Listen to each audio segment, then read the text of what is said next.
বিমূর্তই রাত্রি আমার মমতার সুতোয় বোনা।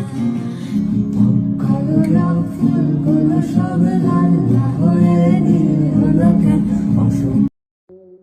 মৃত্যুর কিছুক্ষণ আগেও গান গাইছিলেন ফ্লোরিডায় রুমমেটের হাতে নিহত বাংলাদেশি শিক্ষার্থী নাহিদা বৃষ্টি।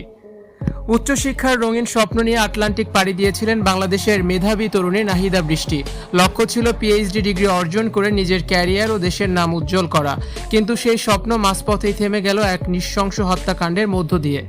যুক্তরাষ্ট্রের ফ্লোরিডায় রুমমেটের হাতে খুন হয়েছেন বৃষ্টি এবং তার হবু স্বামী জামিল।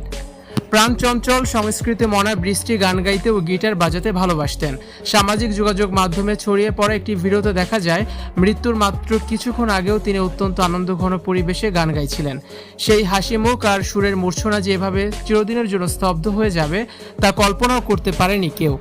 প্রবাসের ব্যস্ত জীবনের মাঝেও নিজের সৃজনশীলতাকে টিকিয়ে রেখেছিলেন এই তরুণী।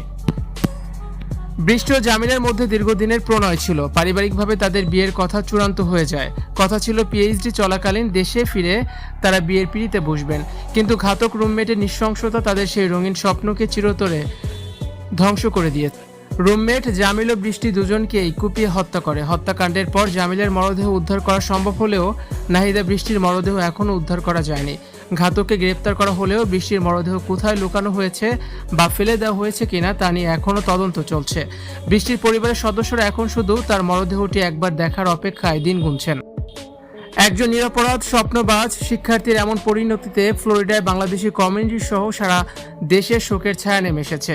বৃষ্টির পরিবারের সদস্যরা কান্নায় ভেঙে পড়ছেন।